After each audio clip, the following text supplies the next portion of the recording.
space. Da-na-na-na, Mac and Perry, go live to create. Da-na-na-na, Mac and Perry, invite you to stay. Welcome to Tell a Story Hive on location here in Lloydminster at Spiro's. I'm Michael Bartz. I make short films and podcasts about environmental sustainability. And this is my co-host, Daniel J. Perryman, local theatre and filmmaker based in Lethbridge, Alberta. And this is... Hi, you guys. My name is Elenee. I am an artist, songwriter, and entrepreneur here in the beautiful border city of Lloydminster. Yeah, and we're so excited to have you and we'll be here and have you here and get to know about you and your singing and songwriting. It's going to be a great conversation. So. I'm excited. Thanks for, I was going to say thanks for having me, but really, thanks for coming to me. Yeah, you're having us. You're hosting us here. This is awesome. Yeah, it's fun. So yeah, so for the first segment here, we call the icebreakers. We'll just do a few little games that get to know each other and it'll be good. The first one is trivia. How you at trivia generally? I didn't bring my glasses where I look a little more intelligent, so we'll find out. Yeah, no, it's a simple Lloydminster trivia that we searched online. So okay. We'll ask you a question about Lloydminster, and you can ask us some questions about each other. So awesome. I will start with the first Lloydminster question. Okay. So I thought for this question, it'll be about the flag of the Lloydminster city. So the flag of the city has a plant from each province prominently displayed on the flag. Yeah. Okay. Okay. Tell me more about Which plants are they? Is it A, multiple choice, it's okay. Okay. Is it A, the Rocky Mountain goldenrod and prairie crocus? Is it B, the western wood lily and Saskatoon berry? Is it C, wild rose and western red lily? Or is it D, Indian paintbrush and chokecherry? C. C, wild rose and western red lily. You got it, yeah. Okay. That is the flag of Lloydminster City. Nice. I want to see this thing. I've never seen it before in my you life. just have to search it, really. No, yeah. Okay. Yeah, check it out. It's probably around here somewhere. No, I haven't seen it either yet, but okay. But it's got both. It's very interesting. Let's go. Yeah. We have a flag. Who knew? Who knew? Yeah. All right. So now we have two questions about us. So I'll get you maybe the top one. That one's about Daniel to me. So you'll be asking me a trivia question. Let's see how well I know Daniel. Ooh, this is so very fun. Well. I was fortunate enough to find theater at an early age. Daniel found theater in high school. What was his first ever production? And bonus points if you can guess the role he played. And it's multiple choice, not I me hope. being like, yeah. now. Okay. A, A Streetcar, Named Desire by Tennessee Williams. B, Tuesdays and Sundays by Daniel Arnold and Medina Hahn. C, A Midsummer Night's Dream by William Shakespeare. And D, Exit the Body by Fred Carmichael. Okay, all right. I know he does love some Shakespeare. Maybe that started in high school. I'm not sure. I think he did that in university. For some reason, I genuinely do not remember him talking about this, but I'm going to go with A Streetcar Named Desire. You were so close. It is A Midsummer Night's Dream by William Shakespeare. And do you want to guess, just for a little bonus the point? role he played in A Midsummer Night's Dream? I have to guess. Character? Do you know any of the characters?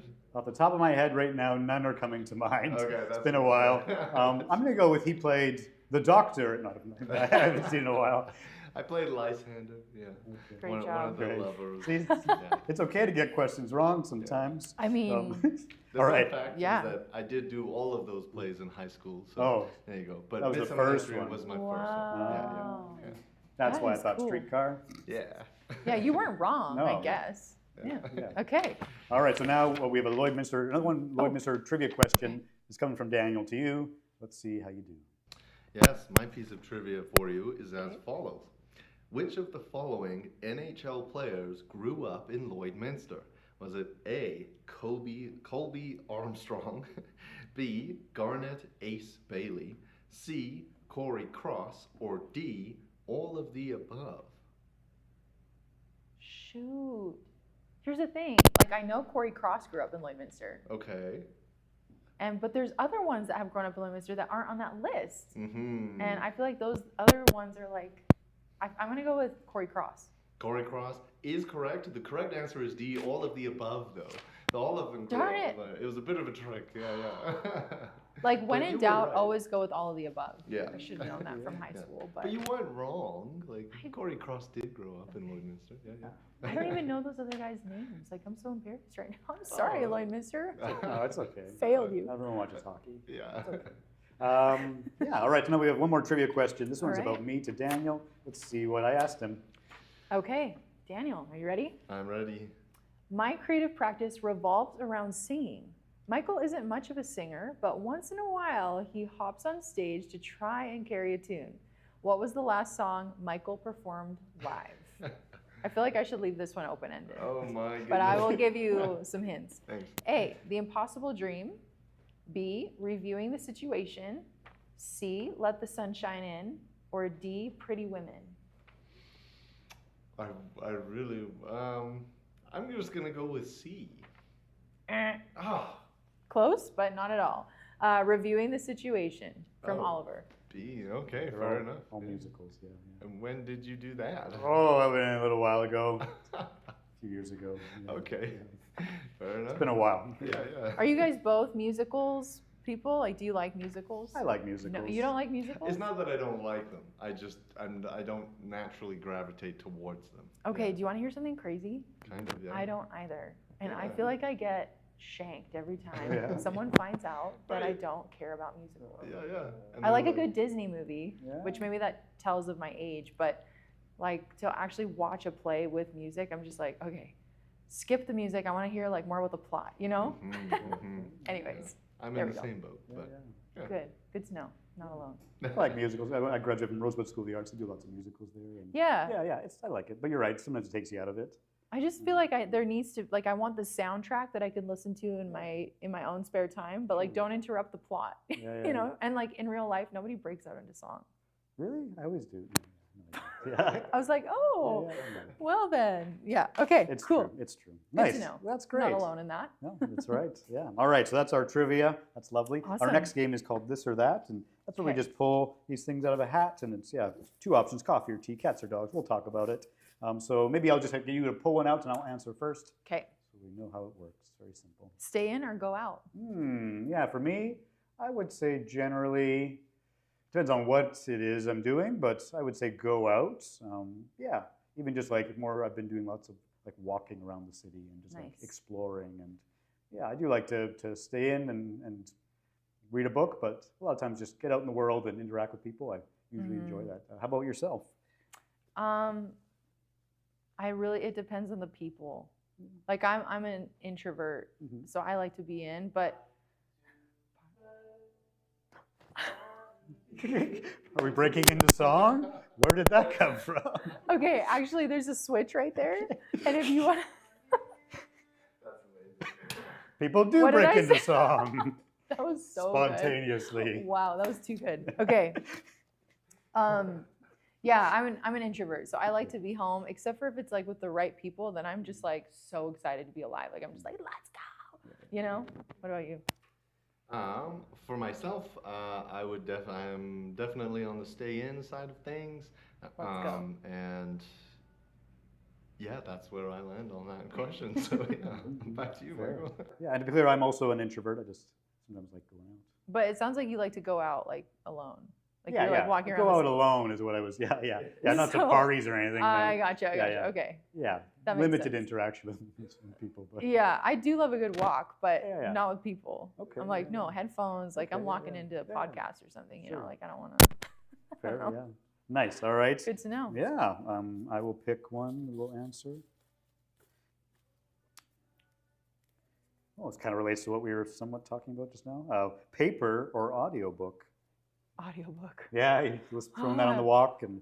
Man, my brain can't keep up to a page. Have you ever been reading a book and you're like, I've read this line 18 times? Like that's me. Yeah. I'm just like, I need someone to, and like even better when the author is narrating. Mhm. Like it's magical. Because then you kind of hear their heart behind, you know? Mhm. Like it's just like you feel all the feelings that author was feeling while they were writing it. And I love that. Yeah. How that's about good. you? Yeah, no, yes, I agree. It is great when an author reads their own book. That's lovely. No, I think generally I would actually prefer to read a book, even though I like to go out for walks. But if I am at home, I could read a book for an hour or two, and I find something a little different about reading the book itself. I find I retain more. Yeah. I can it's different than just listening. I would only listen if I was on a drive or something. That's just me. Yeah, Daniel, a paper audiobook. I have yet to get into them, but I feel like audiobooks are gonna work great for me. I just need to actually do it. Yeah. So yeah, I similarly my brain I just goes too fast, I think, when I'm reading, and I just want to know what's next. And I feel like audio-wise, I can just maybe busy myself with other stuff, but still hear it. So yeah. Yeah, I find for me it's like I definitely notice when I'm reading a book sometimes if I'm just not in the right headspace, like I just can't. Right. I just have stuff going on, or I'm rushing off, so I notice that, then I just don't read the book because I won't remember as much. Yeah, you have like the power to do that. You can just be like, do. it's not for right now. you Yeah, know? yeah, fair, yeah. Yeah. All right, well, let's get you to pick one here. All right. Let's go. What do we got? Oh, we've A got bunch. Oh man, shoes or sandals? Yeah. Yeah, I would say I'm generally more of a shoe person as far as like the activities I like to do. So I do like summer, but if I am out in summer, I do a lot of hiking and camping and stuff. So throwing the shoes on, throwing the boots on, get outside. I'm not much of a lay around the beach kind of sandal person, but that's just me. How about you? That is such a good question. Both have their place in my life. Okay. I hate winter. Okay. I don't know why I live here, you guys. Yeah.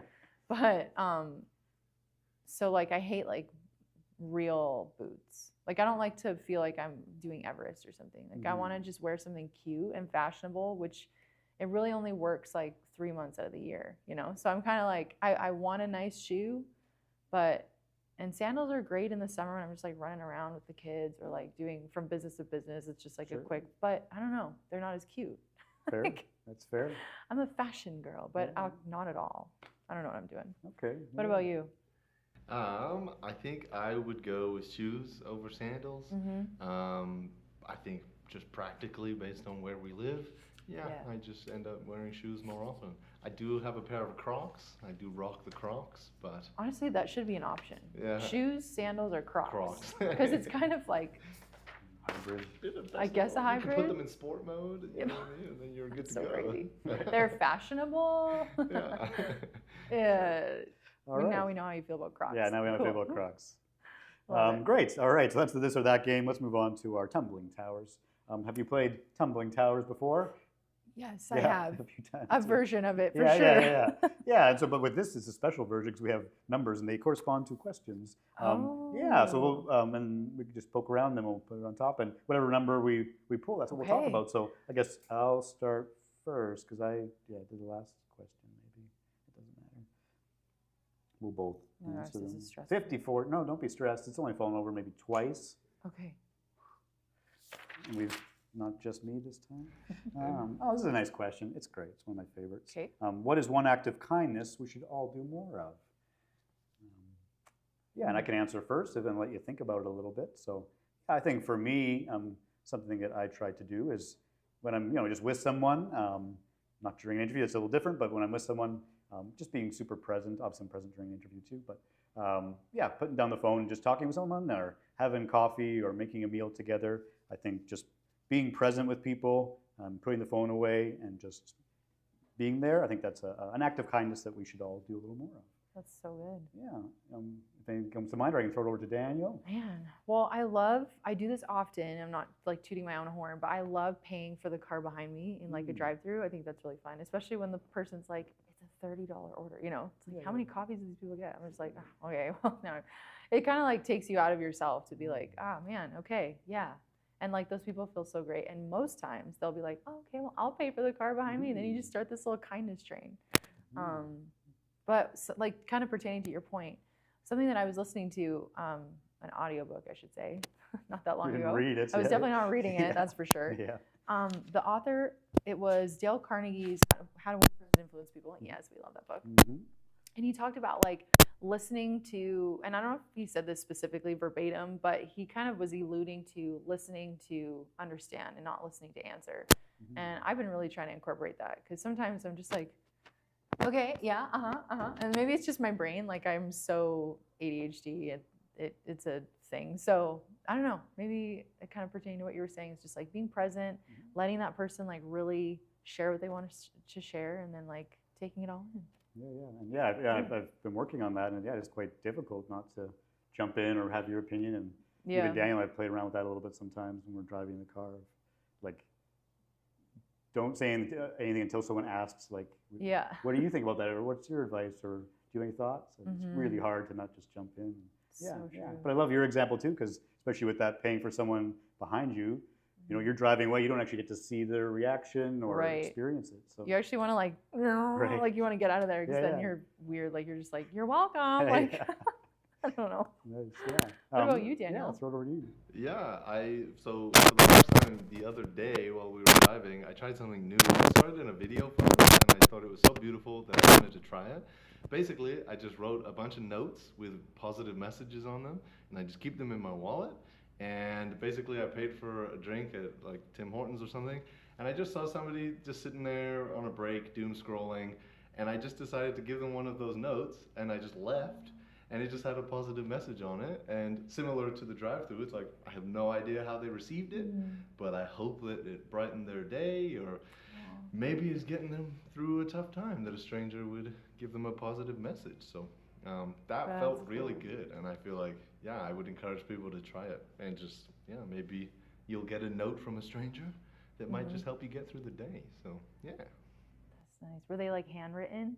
Yeah. I feel like that's even better. Because anybody could go to like Home Goods and find these like little nice cards. But give someone. There you go. It's so true. I feel like you should combine them. As like, you have the notes ready, you pay for someone's coffee, and like give them this little note. Yeah, that's nice. Okay, you can have that idea for free. Great. All right, let's do another Jenga. Oh no. Okay. Pick a nice loose one. Yeah. See, that's where I'm not strong. That's at this game. It's okay. Stay. Sit. Lay down. Yeah.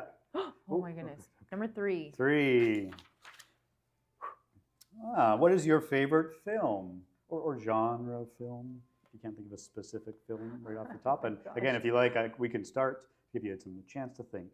So I will start with my favorite film. Even it's not my favorite necessarily, maybe just one that I watched recently that I enjoyed, which was a film from the mid-90s. It was called To Die For. Nicole Kidman, Joaquin Phoenix. I just picked it up randomly at the library. I'd never seen it before.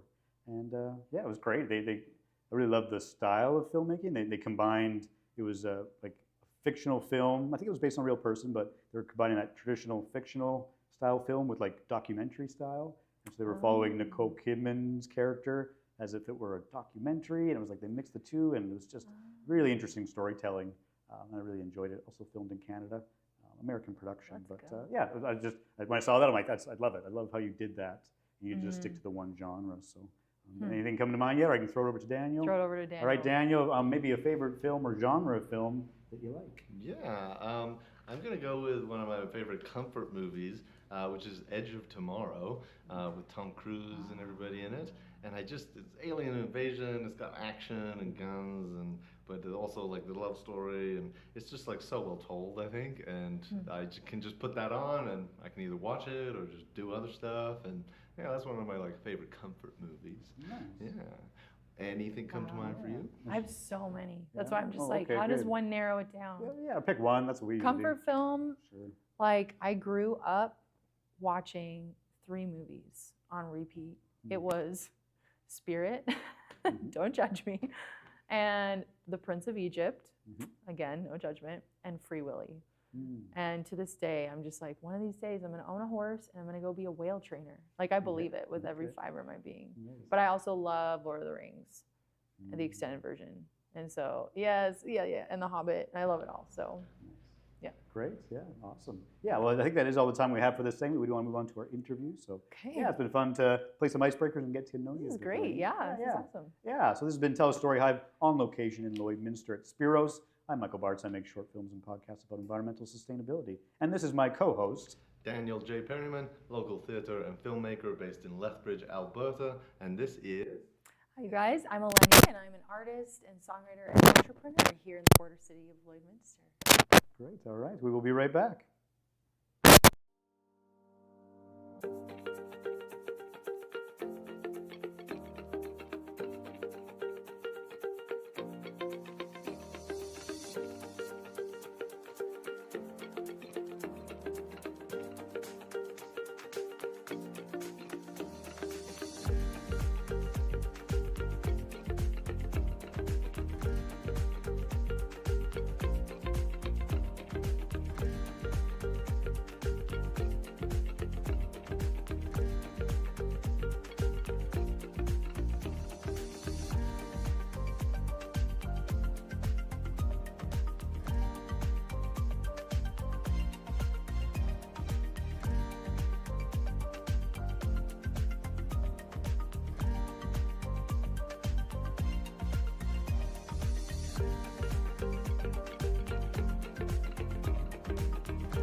Welcome to Tell a Story Hive on location in Lloydminster at Spiro's.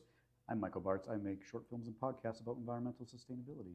And this is my co-host, Daniel J. Perryman, local theatre and filmmaker based in Lethbridge, Alberta. And this is...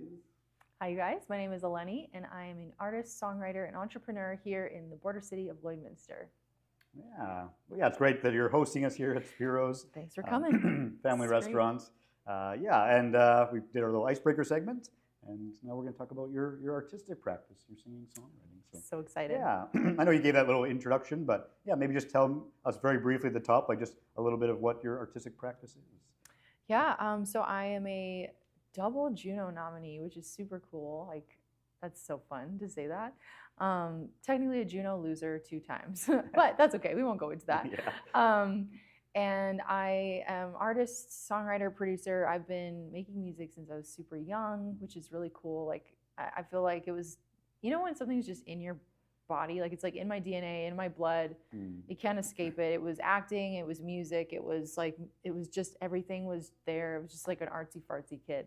So ever since I was super young, I've been making stuff and making myself do accents and singing and creating. And yeah, now I do that in like the form of production, and yeah, it's cool. Living the dream. Living the dream. Yeah. My main genre would be, I don't know if you can call this a genre, like the main messaging of my music is Christian and gospel. But the genre I would say kind of leans more pop. Sometimes it's like kind of folk, sometimes it's jazz. It really depends on where the wind is blowing that day. I don't know. I'm not locked into any specific type of music. So okay, great. Yeah. Well, let's go back. Kind of, you said you were always creating when you were younger. Yeah, I guess maybe we could focus on singing, songwriting, possibly. But yeah, tell me about when you first started singing when you were young. I don't know when I started. I've just been singing forever. I definitely did my fair share of like wanting to sound like certain artists of the time. You know, it was like Christina Aguilera, it was Mariah Carey. All of us girlies in the like early 2000s, late 90s, we all just wanted to sound like these incredible artists that were like trailblazing at the time. So yeah, I would just throw on their music and just try to mimic their voices, which is like funny because I don't know if that was like a super authentic way to find your voice and as a singer, but I don't know, it was just something that I love to do. I love to mimic like runs and all these like little vocal motifs they would do, which is great. Yeah, when I was 8, my parents and my grandparents bought me this Yamaha keyboard. It was like a big sucker. It was heavy, but it was nice because it got to go into my room. And so we had this upright piano that I would play like in the middle of the living room, and my mom would be like, "Shut up!" Like it's so noisy. And I was in piano lessons ever since I was 3. So taking that and like getting to, you know, kind of dismantle all the like Royal Conservatory music that I had ever known and put it into something that I could like enjoy playing. No offense to the Royal Conservatory, it's great. My kids are in it, but it doesn't leave like a lot of creative freedom. And so I would take this Yamaha keyboard in my room and I would like play around with sounds, and I would, you know, write a poem, and then I would like record a song that I would play, and I'd record it, and then I would sing I would sing my poem to this track that I made, and I'm like, oh my gosh, I was writing songs. I didn't even know it. So yeah, I don't know. It's just like something that I have always done. I don't really have a real start date, but just always been doing it. Yeah, no, that makes sense. Yeah, I mean, especially when you are so young, you know, it's just what you're doing. You don't, I assume, maybe, I shouldn't assume, but you don't have this like career goal of like, I'm going to be a singer-songwriter when you're 8. Maybe not, but. Yeah, and there were so many people, like, I mean, I grew up in the Disney Channel and Nickelodeon era, so it was kind of like, oh, okay, I want to be like a triple threat when I grow up. I want to act, sing, and dance. Well, I couldn't dance. I did act and I did sing. So I was like, okay, let's do this. So I don't remember, like I was like a tween of some kind, maybe 10 or 11. And we were at the old restaurant, which is not this building. It was the one like down the street and on the Saskatchewan side. And I was in the office and I made an acting portfolio and like singing. I don't know. I just made basically a resume for all the things that I did, all like the theater productions I'd been in, all the songs I had written. And I mailed it to LA, to this like agency in LA with like a school picture attached in the corner. And they called, like, of course the contact number I put was the restaurant, just see like the only contact number I knew. So I put my mom's name and like the restaurant phone number. And so they called the restaurant and they were like, hi, this is so-and-so from so-and-so agency in Los Angeles. We're looking for Maria Kokonis. That's my mom's name. And my mom's like, okay, speaking. They're like, we received this portfolio from your daughter and we'd love to have her down to do some screen testing and blah, blah, blah. And my mom was just like, she did what? She was so mad. So she's like, you know, hangs up the phone, runs into the office, and I'm just sitting there like noodling around on like Word Paint or whatever, like Microsoft Paint. My mom's like, you did what? Like she was so mad. Anyways, she never did take me to LA. I never did get to go and do what I thought I would love to do. But anyways, dodged a bullet when you know what came out about all the Disney Channel stuff. But not that I'm saying like I would have been a child star, but that was like kind of the thing I wanted. Like whether I knew it or not, it was just like, I want to be in this world. Like I don't want to do school. I don't want to, you know, have to deal with like drama at recess, and I don't want to have to deal with a restaurant. I just want to like live my life as an artist. Okay. And so that's where it started, I guess. Yeah. No, I love that story. That's great. Yeah, good. I mean, that's for you to send that off on your own and you know, put it all together. I was resourceful. Yeah, I see that. Yeah. And that they called you, that's great. I mean, yeah, right? Yeah. I don't know if it would have gone anywhere, but it does make me feel a little something when I'm just like, well, they did call back. I did get a call back, you know? Yeah, because we know that as actors sometimes you put it out there and nothing, and something. Yeah. So yeah, that's funny. That was your start. Great. I guess. Yeah. So from that point, yeah. I guess what would have come next in your artistic journey? I don't know if there was like a hard timeline. It was just kind of like continuing to sing and write and learn to get better as a writer and like exploring topics, which sounds crazy, but you know, when you're 8 and 9, you're writing songs about your dog, you know, or like your sister and how she's so annoying or whatever. You'd take songs that were already written and just kind of like rewrite the words to be funny, like parody lyrics. We did that all the time. Like my sister and I were so funny. But then like you kind of start to experience like some drama at school, and then you start to process some like heartbreak or some bullying, and then it kind of gets channeled into almost like a coping mechanism and less of like an art building exercise. And so music really carried me through like a lot of my early, like I would say probably 8 years old to like, I don't know, my teen years, and just going through like some crazy stuff. And my dad was an alcoholic and he was abusive and just like made some really poor choices. And so I was definitely negatively influenced by that. And so coping with that was through music and just like, I don't know, writing songs about like this dream world that I was imagining in my head where I didn't have to deal with that. And I, you know, had friends and like I wasn't so weird. And yeah, I don't know. So that's kind of, it carried me really through a lot of my real formative years as a young adult. And then as I started to experience more of my faith, then it really just like carried over. Like that same essence of musical stuff just kind of carried over into my faith. And then it was like, okay, now I've like had this great experience with God and like my higher power and all these things. And like, how do I put that into music? And that's kind of where I am today. Like it's been really just this ongoing stream of creativity as I just go through seasons of life. Oh yeah, that sounds lovely. Yeah, I'm curious that earlier stage when you're writing these songs, was there any sort of performing them at that time, or was it mostly writing? I had one performance when I was 13, and it was so bad. There were these group of girls that were not very nice in my grade 7 class. I'm not going to name names, but you know who you are, and I hope you're doing well. And so I don't know if you guys can envision this, but back in like school gyms, it might still be like this, I don't know, but they would have like the stage, and then they would have like, it was like on, how do I explain this? It's a stage inside of a room, and then like the gym floor was down here. So we didn't have monitors. You were kind of like going off faith when you sang. Like, and so for this performance, you were up on the stage, but the speakers were pointing out. Mm-hmm. So we had like the track coming through somehow. Now that I'm thinking about it, I'm like, well, if I couldn't, anyways, doesn't matter. They shut my microphone off. And I didn't know that my microphone was shut off because like, I couldn't hear myself regardless. So I was kind of like going on faith, you know? Mm-hmm. And so they shut the microphone off, and I thought I killed that performance. I was like, man, this is it for me. And I like went down to like sit with my friends or whatever, and they were like, why did you turn your microphone off? I was like, what? I didn't turn my microphone off. They're like, you knew you were a bad singer, and that's why you turned your microphone off. And I have no idea why that impacted me so much, but I like struggled to perform after that. Like, I would just get so terrified of what people thought of me, which is so dumb. I'm just like, you gotta let that go. You know, it's a limiting belief, as they say. But it followed me into like today. Like I still struggle to perform. I did a tour last year, and like that stretched me substantially, because I just was like, okay, I have to not be afraid of people, and then I have to like give them something that they're wanting to pay for to watch.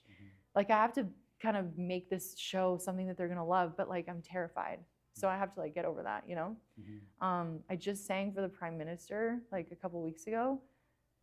And I feel like for the first time, I actually like wasn't scared at all. I didn't even feel nervous. But I think it's because I had people with me. Like it wasn't like just me. It was me with so-and-so and so-and-so who were gonna sing like background vocals. And it was like, you know, I had a band. So it felt a lot less scary. But if it's just me up there, I'm like, I don't know. Yeah. So I've had limited performances based on that one experience when I was 13. So kids, don't be mean to people in your class. You could really like do some damage. Yeah, you know, yeah, I mean, especially during those formative years, that could be very obviously very impactful. I guess. Yeah, and I mean, yeah, good for you for still pursuing the career you have and performing. Yeah. Wow. All right. Well, I guess we can move on from that. We don't need to talk about it anymore. Teenage experience. I'm curious, like, after that, I'm curious at what point, like, was there a point where you were singing, songwriting, performing, there was kind of maybe a shift to like, maybe as a kid, you're like, I want to do this and be a singer-songwriter. But was there a shift where you're like, actually, like, I'm going to make this, the thing I do? Was that the case ever for you? I don't know. I'm still kind of living in that tension, if you will, because what also beats in my blood at the same time is like I am an entrepreneur and I love owning a business. I love being part of the business life. Like, I don't know how to explain it except for, my grandparents were these like, they were immigrants that came from Greece, and they just started this beautiful life. And then my mom kind of came into the restaurant. She grew up with, them as her parents, and she took over the restaurant, and then like it's fallen on me to take over the restaurant. And my sister doesn't really want anything to do with it, and I'm just like, how could you not? Like, this is like the best. This is the best thing ever. And so for me to like fully pursue music, I have to walk away from this. Like, there's really no world where I can juggle both well. And so, yeah, it is like a tension. As an adult though, like I started putting out music in 2014, like to actually have people listen to it outside of people in like my, basement or people that were living with me. And so I really loved the experience of making music and releasing it. And it's just like pushed me to grow as an artist. And so it's almost like now I'm in this season where I do juggle both. I'm wearing both hats. I'm doing all the things, but I'm doing both of them at a pace that feels good. And if I were to like level up as an artist, I think I would have to start saying goodbye to some of these responsibilities. So yeah, I don't know. I'm kind of just figuring that out. I don't know if anyone really sorts out like life balance, but I'm not there yet. Okay. Yeah. No, that's great. Yeah. Yeah. That makes sense if you still want to be running the restaurants. And I think. Yeah. You can't do it all. You can't have your cake and keep it too. So. True. Yeah. Yeah. Interesting. Yeah, so I guess, yeah, so you would potentially see yourself doing both at the same time for a period of time. I guess we'll see. Right? Yeah, I definitely have a pretty solid lock on how far I can push myself, I guess, before I start to like get gray hair and in chunks, and you know, life starts to feel like too overwhelming to get out of bed. Like I've experienced that multiple times. So I'm kind of like, okay, like right now we're in a really good pace, and it's actually been a lot of delegating. Like I have someone that's running my social media as an artist, which is super cool because like I just don't have to look at it. Like that's a huge part of being an artist, is when you like have to doom scroll for or make content. Like just that whole thing, I'm so over it. So I have that being taken care of, and that has been so helpful. And it means that I can essentially work on the things that I love to work on, which is creativity and production, and like I don't have to make content about it. So yeah, that's cool. And then we have, I mean, this place is 55 years in business. Like we have people in place to do a lot of the jobs that I may not ever need to take on. Like it's a well-oiled machine, but being present at the restaurant is also very important. So yeah, like I'm here every single day, but it's usually during the lunch hour. So I'll come from like 10:30, 11, and I'll stay until about 2. And then my music life kind of just happens in the hours that follow. And it's not very often that I kind of like overlap them, which is nice. Yeah. Well, good. Yeah, yeah. It sounds like you have you're very aware of how much time you have, and you're able to figure that out. And yeah, delegating if you can, that's great. You can do that, and that allows you to do the other things and focus on that. So that's good. Yeah, I guess we can talk about, like you said, you were releasing some songs 2014 or so. Hope I'm not jumping too far ahead, but you released an album, your self-titled album. Yeah, tell me about the process of creating that album. Oh, that one was fun. Like everything that I had made up until that point felt a little bit boxy. Like I was locking myself into this type of music. And because it's kind of like, well, if you're going to be this kind of an artist, then you need to put out this kind of music. And so in the Christian music space, we have this avatar called Becky. And Becky is basically Christian radio's avatar for whoever listens to Christian radio. It's kind of hard to explain, but Becky, this fake person, is this like soccer mom. She's, you know, in her like maybe early 40s. She's got like younger tween teenage kids, and like what is Becky wanting to listen to on the way to soccer practice, and what is she going to be okay with her kids listening to? And so I say all that to say Christian radio has a very specific sound and a very specific type of artist that they gravitate to. It's kind of across the board, like American and Canadian, but for me I was like really hoping for American Christian radio, because once you get on the radio in America, you're like, woo, I've made it. And I just kind of decided one day, I was like, I'm done making music for Becky. I like love the opportunities that I've gotten with radio, and like it's been really good in Canada, and I did get placement on like Sirius XM in the States, which is also really cool. But like it's almost draining to make music for Becky if you're not really Becky, or if you don't see yourself in Becky. And so I started to just like have fun with experimenting a little bit with like sounds and leaning into an album that had different genres within it, and not feeling so strapped to like, this is a pop album.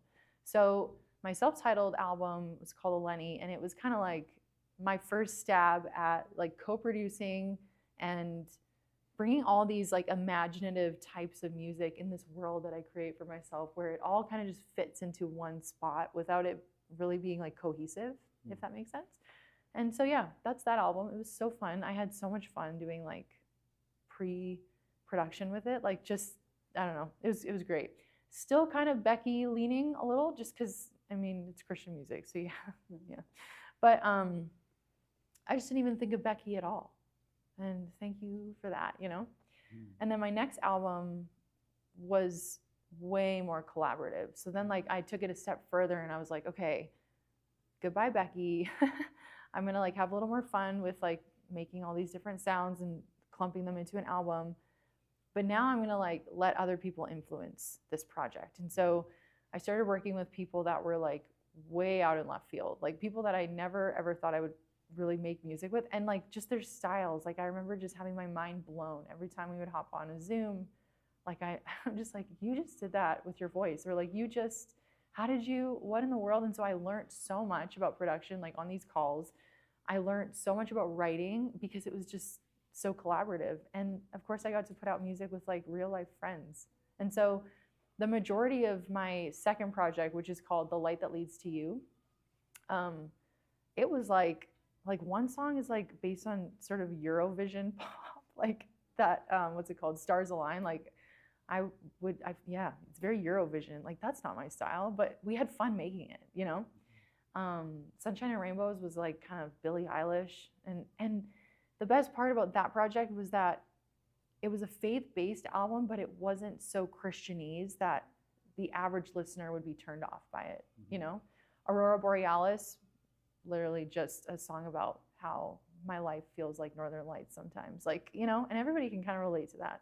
You shine the brightest when it's darkest, and you can kind of like choose to dance instead of like, you know, bury yourself in the sand. So anyways, yeah, it's been really fun. And that album was very collaborative and just brought me outside of myself. Yeah, that sounds lovely. Yeah, that's amazing. And I'm curious, like, so how did you decide on your collaborators? Man, they were just friends. And like, yeah, Kagan has been a huge part of my life since 2023. He reached out and was like, hey, I'd love to write. And I was kind of like, I'm at capacity for like people that I have space for, you know? And I didn't really know Kagan, but I had seen him and his brother perform. Like they were in a band, and I had seen them perform one time at a US event that I was at. And so he reached out. I was like, sure, like maybe in the new year or something. It was like December when he reached out. So he sent me, this was like right before we were gonna write. He's like, I'm gonna send you like a song start and just like a concept. Feel free to say no, but like just have a listen, and if this is something you can see yourself writing on, like let me know. And I heard it and I was like, this is so awesome.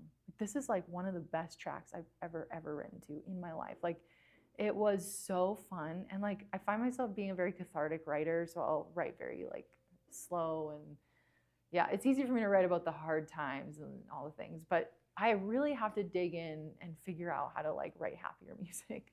So he sends me this track that's like vocal chops, and it's like really wild and uppy, beady, and I was actually sitting in a hospital dealing with like some bleeding stuff that I had been going through at the time. So I was like not in a good mood, and I'm just like, oh, well, I'm gonna be here for like 12 hours, so I might as well, you know, go through my emails. And so I pick it up and I pull it out and I listen to it, and I'm just like, this is awesome. Like immediately healed. Like I left the hospital. I'm just kidding. So yeah, I sent him a verse too, like within the day, and like we just started writing, and we had this like connection. Like he's like a brother, and he's substantially younger than me. I think he's, I don't know, 28, 27. And I don't know, just like, he's like a little kid brother. He's like wildly like, very ADHD. The both of us just like can't even finish a sentence. But so he's one of those, like we wrote several songs on the album. We collaborated on 2. And then Landry Cantrell, he's kind of like the far opposite of Kagan. He is like a super chill, like California guy, and just like, he's just like happy to be alive, but also like ridiculously creative. Like his brain works in mysterious ways, and he has all these like things going through his head. And so, yeah, we wrote Sunshine and Rainbows, did that one together. He wrote Stars Align with his sister-in-law, and there's another song, Aurora Borealis. So yeah, it was fun. I don't know if that answered your question or made more. Yeah, no, that's great. Yeah. I was just kind of curious, especially it sounds like those people are not here. No. So they were elsewhere, and so you had to, I didn't know if you knew them already, if you reached out to them, things like that. So, that's great. Yeah. I won't get too much into the weeds with that, because I'm sure Daniel can cover that in the showcase about the process stuff, but that's awesome. And so I'm just curious, because it is on your website, the Juno nominations now. Yeah. So that would have been the first album, the Elenee. Yeah. Let's start with that. Like, because to me, like, I'm not a musician. I don't know about music, but I do know the Junos. So that's something. So I feel like to be nominated for a Juno for your self-titled album. Tell me about that experience.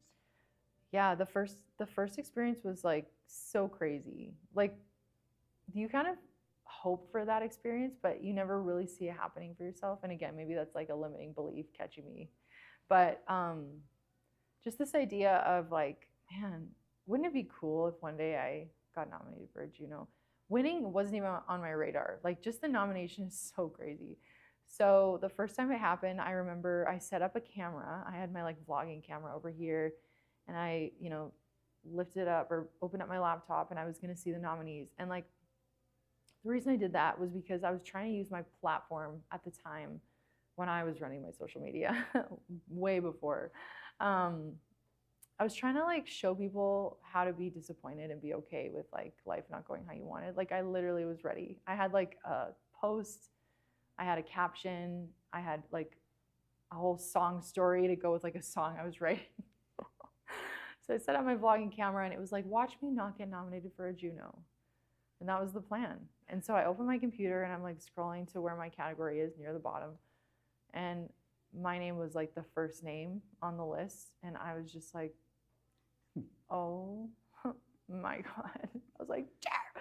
Like, my husband was like, ah. We were both just so cool. And so I'm like calling people like, Mom, you know, my friend Kim, Kagan, like all my buddies, just like, I have to let them know this is so great. Yeah, it was cool. And we went, and we got to be a part of the Junos, and like that was like a really cool experience. Like, especially when you're a debut nominee, it just hits different because they treat you so special. You get all these like extra curricular activities, and you get just, yeah, treated really cool. So that was fun. The second album, The Light That Leads to You, also got a Juno nomination this year, which was also really cool. I am embarrassed to say this, but I was working. It was like 9 in the morning. I had just taken the girls to school, and I was working away on my laptop. And I feel like I was like invoicing for the restaurant. Like, I was just locked into, I don't know, I'm not a invoice numbers girl. So like, when I'm in the zone, I'm just like, don't disturb. Like, I will not come back to this. So my phone was beside me in do not disturb, because like, as I've just said, like, don't disturb. So I'm like doing this invoice for wholesale stuff, and my phone starts like going off, and I'm like, what? Because my phone's on do not disturb. Why are you disturbing me? And it was like 9:07 in the morning, and it was like, congratulations, congratulations, congratulations. And I'm just like, I don't know what's going on. My brain didn't compute. And so I finally like, okay, I'll come back to this invoice. I grabbed my phone, I'm like reading through it, and then I was just like, oh my gosh, 9 o'clock, they released the nominees. Ah! Like, I didn't even pay attention to it this year, and I felt bad about it. But man, it was just as cool. I didn't go. It just didn't work out to make it this year, but man, it was so cool. I just, you know, to have somebody like the Academy, the CARIS, whatever it's called, the Canadian Academy, and, you know, professionals in the industry who are judging, to have them like acknowledge that your art is worthy of national recognition, you know, that's kind of huge. So, yeah, I would say, yeah. Especially since I co-produced. Like, for me, that's kind of the biggest thing for me, is like I got to be a part of like making the songs, not just writing them. Which all my stuff before these 2 albums, it was just like I would write a song, send a scratch, and then send it to my producer, who would then like give me back this track, and I'm like, I like it. Like, you know. Now it was like, oh, like, let's sample stuff, and let's, you know, get really wild and wacky with like sounds that nobody's probably gonna hear, but we'll feel them, you know, like, yeah. So yeah, yeah, much more involved in the process and the product. Yeah. Oh, that's interesting. Yeah. Wow, that's quite the story. I wouldn't mind going back to the first Juno nomination. Yeah, because it seems like what a special thing for you, and yeah, the surprise and not knowing, and it's just so lovely. Because yeah, I was curious, like, because I know nothing about the professional music industry, but like, how does one go about getting nominated for a Juno? Yeah, well, unlike what people maybe think, it's not like a random chance that somebody just comes across your music and they're like, you know what, this deserves national recognition. It's a process. So there are certain metrics that they're looking for. So if you're like me, you're like fully independent, then you submit your stuff to the Academy, and they'll choose, how does it go? Okay, so you pay a fee, you submit your product. Then it goes into the judging, like the preliminary judging. So basically a committee will go and look at all the submissions, and they'll basically say yes or no. Very commodious.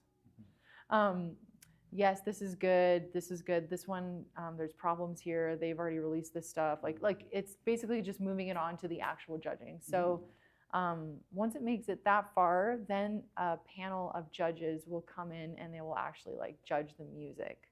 And then from there, they'll pick 5 nominees, and then those 5 nominees go back to the same judges, and then those judges will pick the winner. And so, yeah, it's not random. You do, like, there's a system where you do have to have certain things in place, and they do look for metrics. I know it's technically not like metrics based when they pick the winner, but they do want to know, like, are you touring? Do you, like, what's your monthly listeners at? What's your revenue from music? Like, they do want to know that you're like taking this thing pretty seriously, and you're not just like, I made this thing in my basement and I'm not gonna make any more, you know? Yeah. No, I was just curious a little about the process. That's really interesting because I know nothing about that world. If I was imagining that, maybe I'm more familiar with like film and like the Oscars or something, but not very, but a little bit maybe. Like, tell me more. This is my second Oscar that I won for my short film. No, be but cool. Right, that would be cool. Yeah, it seems like to get a nomination of Junos, you have to be at a certain point in your music creating, and sounds like you were there, so that's great. I know we're running a little short on time here. I could talk for a long time with you about all this stuff. I guess maybe let's just briefly, just if we can, talk maybe a little about the producing side too, because you mentioned that second album you produced. Tell me a little bit more about the producing side of your journey. Yeah, it really is like, if all of the things in my head get to come out of my head, that's production. Singing is fun because it's like, you are an instrument, and so you make the sounds how you want and whatever. But when it's like imaginative, I hear or I feel, and I want people to feel this too. You can do that so much differently with music production versus, it's kind of like being an actor versus being the director. Like there's just a different element, a different direction that you kind of approach the same piece of art. And so it's fun being the singer, but it is like way more fun also getting to like create the story so that people can feel the way that the singer is feeling when they're presenting the song. And so, I wouldn't say I'm like a great big producer. It's more just like I started during COVID, just collecting stuff and equipment and going to YouTube University for all things Logic and stuff like that. And just putting it together into, I don't know, and I'll be honest and say that like probably 90% of the things that I make never see the light of day because they're mid at best. But getting to come up with a concept or a storyline, audibly, and then having someone else who's better than you to come in and kind of like add the finishing touches, like that is so fun. Because then you're not like on the hook for the whole song. You're just like, you're on the hook for maybe the storyline or parts of it. But if people hate it, you can be like, it was him. Fair, yeah. That's good stuff. I think that is all the time we have for this segment. Cool. So I really enjoyed learning about your artistic journey and your stories. This is fun. Yeah. So this has been Tell a Story Hive on location here in Lloydminster at Spiro's. I'm Michael Bartz. I make short films and podcasts about environmental sustainability. And this is my co-host, Daniel J. Perryman, local theatre and filmmaker based in Lethbridge, Alberta. And this is... I'm Elenee. I am an artist, songwriter, producer, all the things in between, and an entrepreneur here in the border city of Lloydminster. All right, we'll be right back.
Hello, and welcome back to Tell Us Story Hives on location in Lloydminster.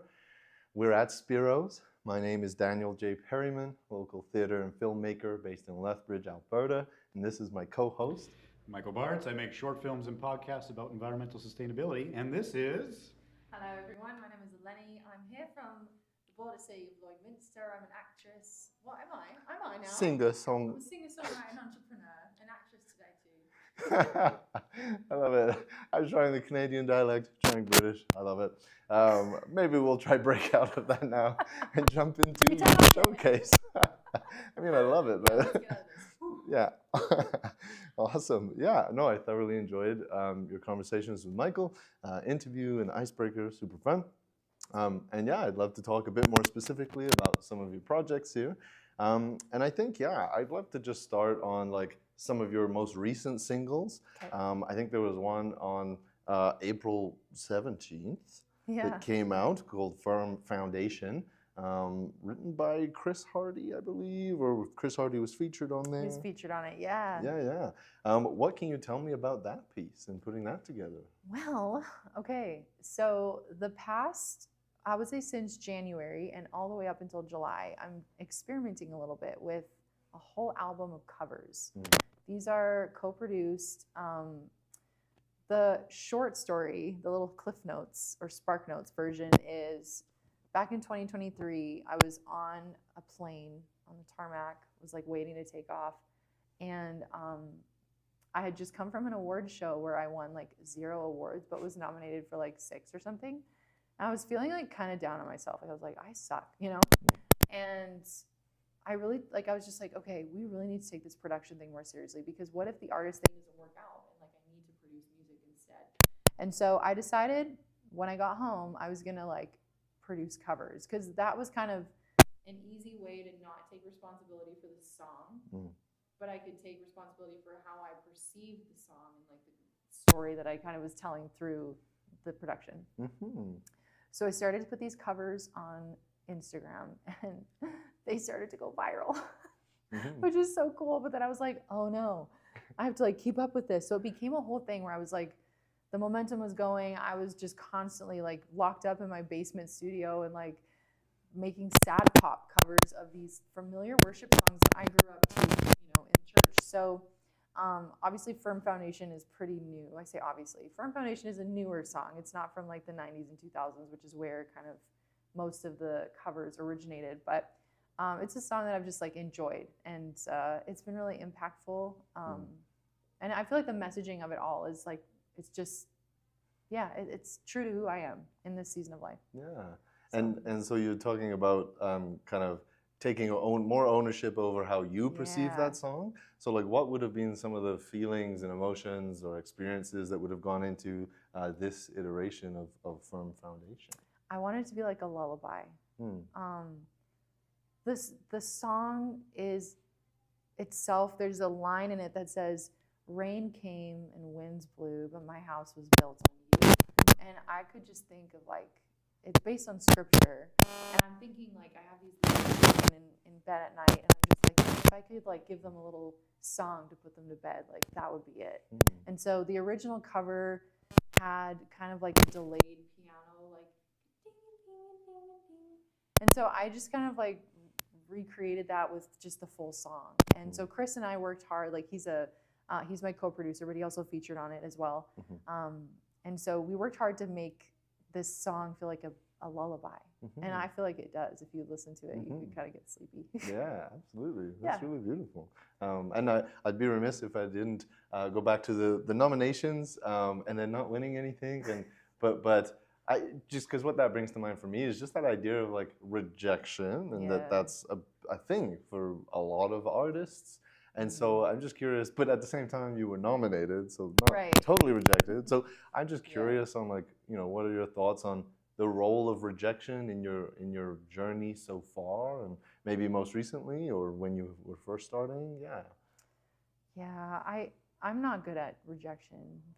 I don't know. I take it personally. I'm really working on it. But all that to say, I really have been getting better, because I, you know, as a Christian myself, I believe in a divine power that is like kind of ordering my steps and trying to keep me on a path that I might not know all the answers to. And I think we can all attest to, like, you know, everybody is on a journey, and we might not know the next step, but we definitely know that there's like an end goal in sight. And so for me, it was kind of like every single time I get a no, now I put it into this perspective that's like, that's okay, because there's a better yes coming that I just don't know about, or there's something that's around the corner that I can't see.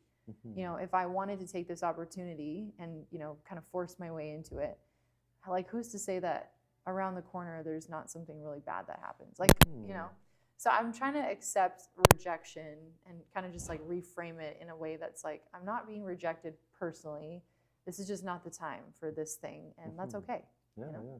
That's really beautiful. Yeah, and I think very valuable to hear and just be reminded of, I think, especially for maybe aspiring artists. It's like there can be something around the corner, and you maybe the thing that you got rejected from is maybe not the thing for you at this time. Yeah. So, yeah, awesome. And then I also saw that on April 3rd, you released another single. It was called I Love You, Lord.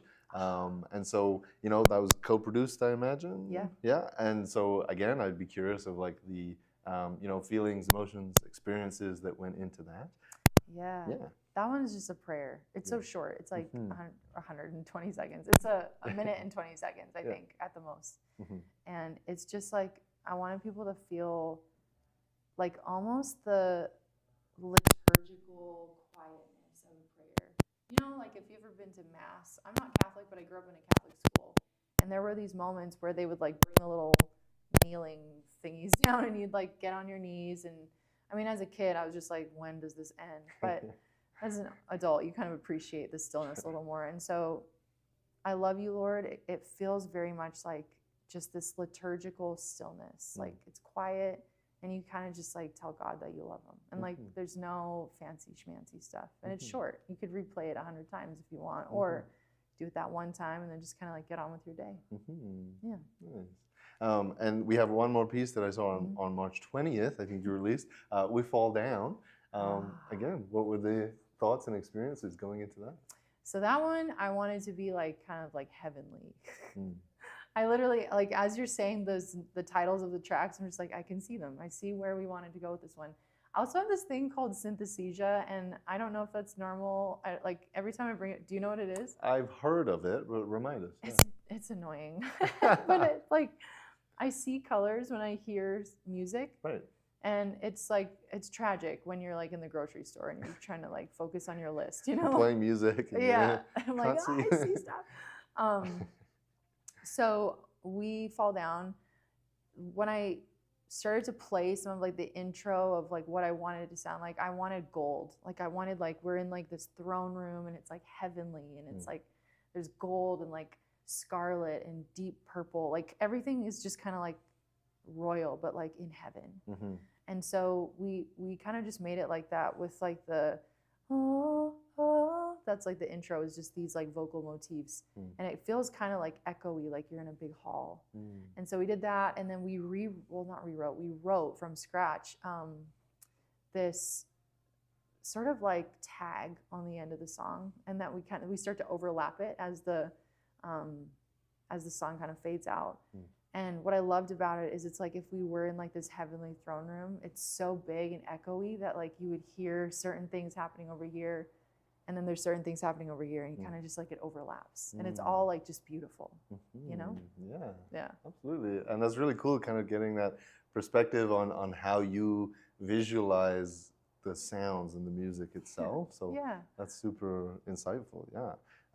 And then, like, so all three of those, you mentioned those are maybe part of an upcoming project around covers. What else can you tell me about that and that process of doing that? Yeah, so it's 18 songs.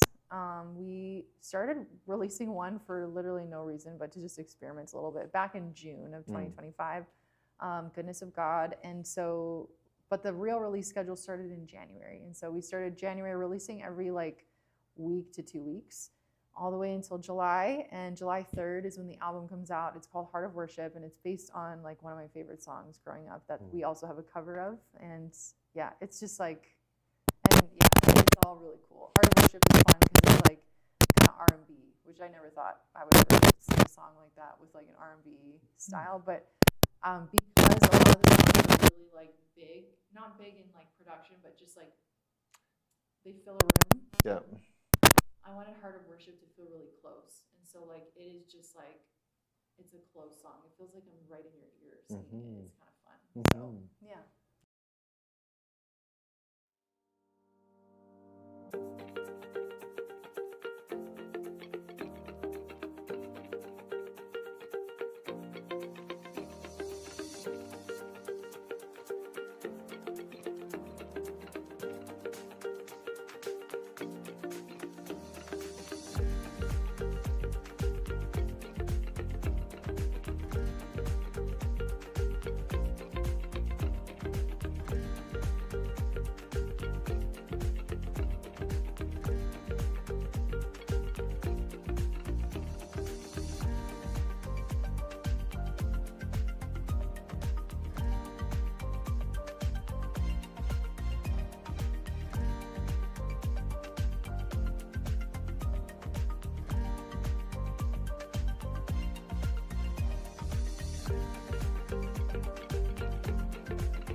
Awesome. Yeah, that's super insightful hearing about those cover pieces and kind of where that's hopefully going to go. And yeah, like the thing that caught my eye was just that release schedule on them. And I'm just like, the thing that I'm interested in my artistic practice is just that idea of prep and having things ready to go. And so I'm just wondering if you could speak to that and like how do you stay on top of that? You know what I mean? And, we worked for a year on this project, and it was like nitty gritty. I don't know, is it still?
yeah.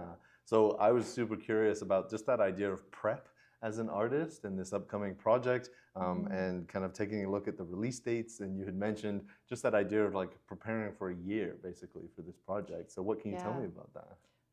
We just decided, I did this album in collaboration with a group called Anthem Worship and Mass Anthem, and they're some just awesome fellows that are in Franklin, Tennessee, and they just basically said like, before we really go gung-ho on release, like we should probably have these songs ready. And so Chris and I worked, and when I say like it was so tedious, like it was so dumb. Like we went back and forth on like vocal things forever. I actually like low-key hate these songs. When I listen to them again, I'm just like, ah. But yeah, and it was just this idea that like once we started putting them out, this momentum would continue to build, and like we would just have songs ready to go instead of, you know, and I've done projects like this my whole life, or my whole releasing life, where it was just like, yeah, we'll put out a song here and there, and then when the next one's ready, we'll put it out. And then like before you know it, you're going 6 to 8 months between song releases, and then there's really no space for building momentum. Like you just kind of show up when people don't expect it. It's like whack-a-mole, you know, instead of like you just hitting the algorithm every week or 2 weeks to just like get people aware of what you're doing. And we've garnered like, I want to say almost 2,000 like forever pre-saves, which means that people like automatically pre-save your next song, which is super cool. So there's like now kind of a following around this album, which is fun. Yeah, and it sounds like that was, so that kind of approach to the work seems like a bit of a new thing then. For me, yeah, absolutely, yeah. Nice. I recommend it though. Finish the songs before you start releasing the project. It's huge. Nice. Yeah. Right on. And you know, you mentioned going on tour last year. And you know, you've kind of shared a bit more personally about yourself, about being an introvert, and maybe some of that stage fright to some extent, and those experiences. And so I guess I'd just be curious for people who maybe, you know, dreaming of going on tour. It's like, what was that experience like for you? Terrifying, expensive, really hard, and emotionally depleting. It's like the hardest thing you'll ever do. Was it worth it? That's the real question. I still don't know. Yeah, I'm like just being honest and transparent. I know like when you see other artists going on tour that have like a label backing or have even like a production company, promotional stuff when they're pushing it, like it's pretty chill. But when you're like, I was like the financial institution funding the thing. Like I was the driver, I was the road manager, I was like the phone call lady. It was so hard on my brain and body, honestly. So yeah, it was hard. Would I do it again? Yes, but I would do it very differently. Like I would have a team for sure. And that just means that like I don't think I'll be able to do it for a little while, you know? Like I want to have the right team, and I want to have like a good investment into a good team, and not just kind of like grabbing people that I think could do it well. And so it's a whole thing. Like you really have to, and you, just to kind of harp on that a little bit, is like you mentioned, like, you know, social media and content creation, like kind of outsourcing that at this point. And so finding that team, what can you tell me about doing that intentionally, and maybe taking your time, having patience in doing that? Yeah. I don't know. Like this girl that I have helping me, she's so wonderful. But I was introduced to her through the anthem worship and mass anthem. And so she kind of came with like the package. Obviously I'm paying her to do her work, and she's so good at it. And I'm hoping she'll stick around after we're done this collaboration. But if you can outsource some of the stuff that you find very draining as an artist, like I would. I don't know. I see no problem in like putting out a little bit of money so that you can focus your creativity on things that actually have a return on investment for you, like both mentally and emotionally, but also like financially. Like if you have no music to put out because you're too busy making content, you know, like you just get in your studio, make someone else do the content, you know, make the music. Yeah. Awesome. I love that. Yeah. I know we are kind of getting towards the end of our time here together, but I do believe we are able to show your website here, and I would love to just take a look at that. And so one of the things that caught my eye on your website was just like the merchandise. And I know that, you know, one of the pieces was for No Place Here, I think. Yeah. You had a few merch items for that. And yeah, what can you tell me about, you know, having merch available and that side that seems more like the business side of music, and just setting all that up? And well, what was that like? I don't know, guys. I don't want to break it to you. Like if you're like an aspiring artist, everything about being an artist is the business side. You can't really bypass it. You have to be entrepreneurial, I think, to succeed at business, because it is you just like you're the product, you know, like, but it's the same type of business model. yeah, that merch is kind of old, and I feel like I should update my website with like more new stuff, just based on like the last album we did and everything. But yeah, I designed some of it, and I don't know, you just like, I was just kind of doing what I was feeling. I was like, oh, I feel like a little hat would be cute, or a little toque. Fashionable, yeah. Yeah. Like you said, yeah. No So- Crocs, no Crocs. But I should do Crocs. yeah, maybe you Can should. you do that? I'm gonna look into that. I'll let you guys know. Yeah, yeah. Nice. And you know, you mentioned that entrepreneurial spirit, and that has been a part of your life and journey and your family. So maybe, you know, just to kind of round out our conversation here, yeah. What can you tell me more about the role of entrepreneurship? Nice. You got it. Thanks. In your music specifically, or from, you know, other places in your life. Yeah, I mean, you have to have a grasp on business, I think, to do well. Like, making art is cool. Selling art is a different thing. And it's just like they're two different beasts. So it's the same with music too. Like, making music is super cool, but if you actually want to promote it and like get it on radio, get it in people's ears that you might not have like direct access to, like, you have to approach it from like, okay, how do I steward this business well? Which is like, you know, momentum and figuring out a release strategy where it kind of snowballs, versus like, oh, I'll release one here and then when the next one's done in like half a year, we'll put that one out. Like, you have to really be really strategic, and you have to think logistically, not just artsy fartsy, which, I mean, that's my forte. But again, surrounding yourself with a team of people who are very logistical and pragmatic and will make choices for you based on like business decisions and not like emotion, you know. That's kind of where I think the business of music is a little bit different than maybe just owning a restaurant.